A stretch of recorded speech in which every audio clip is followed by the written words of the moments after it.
What is up, fellas and lady fellas? Welcome back to Just Nuts, guys. Today, I'm doing a little discussion video on the artifact engine as a whole, and where in the future I think it could end up being, taken advantage of, and I don't know. It's just future. We have this new Link monster that was revealed in Link Frames Pack 3. We have no idea when we're going to get it yet in the TCG, but when we do, I do think it changes around possibilities, not changes, but opens up more possibilities for how this package as a whole can be integrated into different decks. So I guess we should start by going into this card and what it does. So we've got Artifact Dagda here. This is a light fairy Link 2 with downward arrows that point down left and down right. Very nice arrows. Its materials are any two monsters with different names, so it is very, very generic to make. And its effect reads as follows. When the effect of another card on the field is activated, quick effect, you can set one artifact monster from your hand or deck to your spell and trap zone as a spell, but destroy it during your opponent's next end phase. Then, if this Link Summon card is destroyed during your opponent's turn, you can special summon an artifact monster from your graveyard in defense position. So a couple things going on there. The float is only really useful later on in the duel after you've already had an artifact monster go to grave, because your opponent's not going to want to use good removal on such a lame Link monster, right? Like a 1500 attack, they're gonna just want to beat over, right? Like that's the easiest, most efficient way to get this card off the field, not using up resources and removal to get it off. So, but when they do, you do have a chance to punish them if you've already put an artifact in grave, which is pretty nice. But the main effect is that first one. So you can trigger it with your own effects, which is really nice, which means the turn, going first, the turn you summon it, you can get it to set an artifact monster straight from the deck. And then on your opponent's turn, if once they activate an effect, you can do this effect again to set another one, and they'll both be destroyed on that end phase. Now, this doesn't really work that great with Scythe, but with Moral Attack, it is really good. But we'll get there in a little bit. So when we go to look at the main artifact cards that are already usable right now, it's Sanctum. Sanctum is the most important one because it just special Scythe right out of the deck. A lot of people just play this package generically, and that's the thing to remember, is that this package is already so generically usable for any deck that wants to go first or needs to go first at certain times.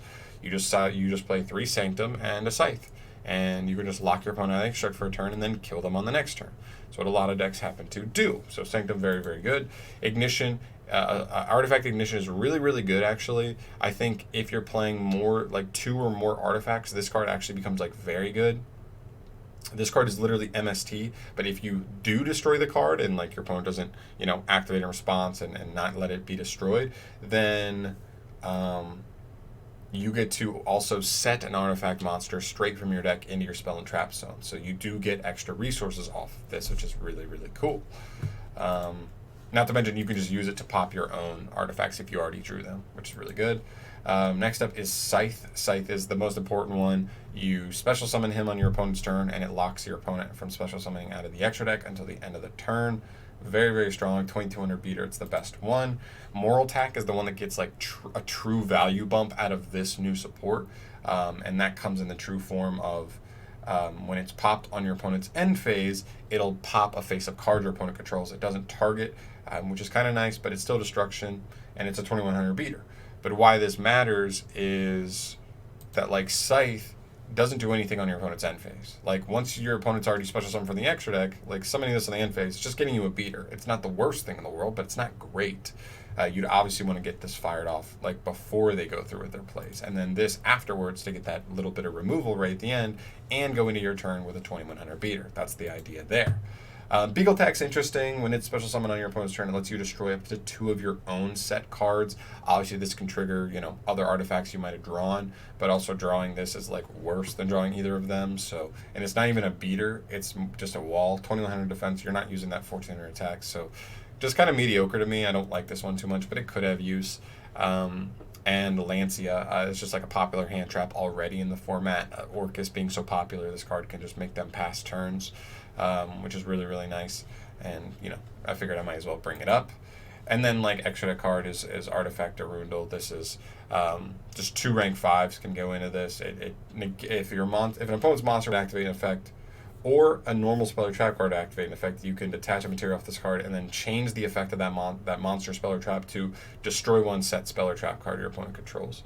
So you can just pop your own artifact. You can just force your opponent to have to pop a back row, and if your only back row is artifacts, they kind of just have to go through it and just get you some extra resources, right?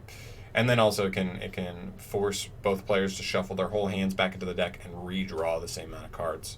It can matter. That can be okay. I don't think that one's a quick effect. Nope, it is a quick effect. So you could do that on your opponent's turn if they searched 2 cards and they still had like 5 cards in. You're just like, all right, let's shuffle and do it again to see if we can like jank up your hand. You've already activated some once per turns, and then it kind of janks up their hand, which can be nice as well. Now the other stuff I want to talk about here. Well, okay, so when we go back here, after looking at all those, and we look at this link monster. Oops, that's not what I wanted. Whoops, here we go. Boom.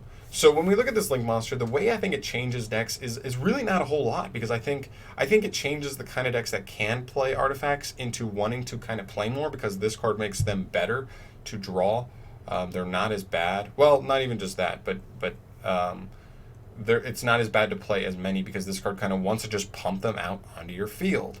And it's very easy to make. Any deck that can just put like 2 monsters on the field with different names. So super easy. You can do this as part of a combo sometimes, using this as just a transitional piece.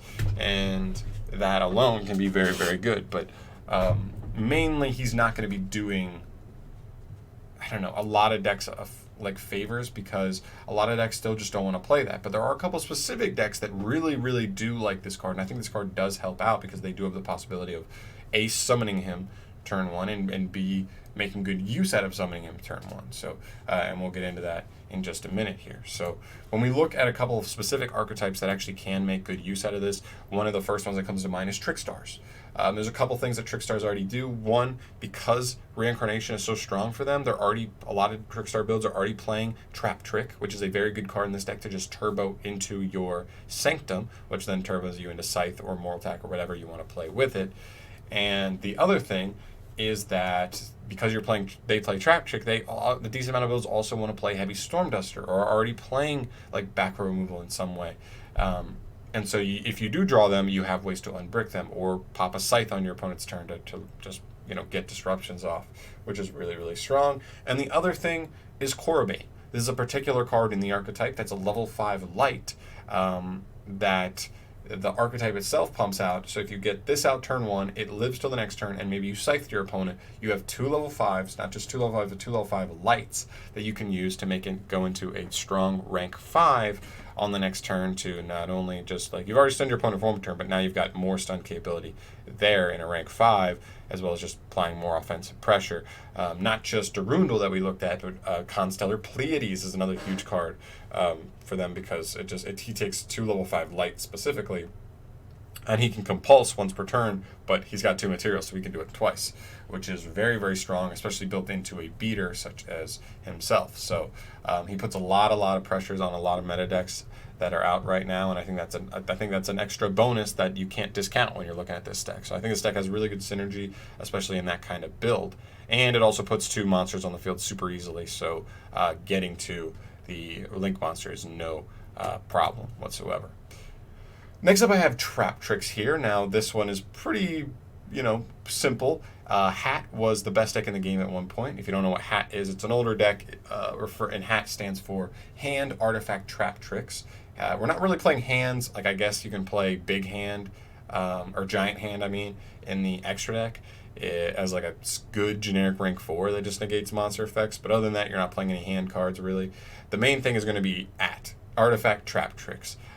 They already work like artifacts. Don't take your normal summon. You can use your Trap Tricks monsters as your normal summon. They already play cards like Trap Trick and Heavy Storm Duster. So same thing as like Trickstars to deal with that. You can play Ignition in the deck to just get extra back removal / trigger your artifacts if you do draw them, which is really nice. And it's a really good control-y go first deck.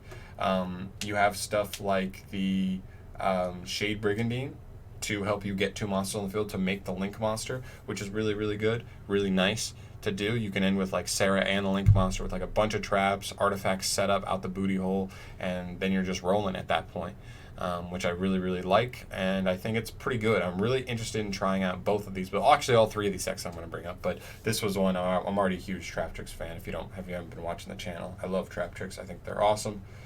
But yeah, I think it's actually pretty good, and I think this Link Monster really opens things up. Especially it opens the avenue for playing certain stuff like the Sky Striker package. You could just play engages with Hornet Drones just to turbo into 2 monsters to get Dagda out off of 1 card, and set up an artifact play, and then you normal summon for your Trap Trick Sarah, and then you're looking pretty nice at that point. So a lot of people sleeping on Trap Tricks artifacts, I think, and I'm really curious to give them a test out to see if they're actually as good as pure Trap Tricks are, or even better.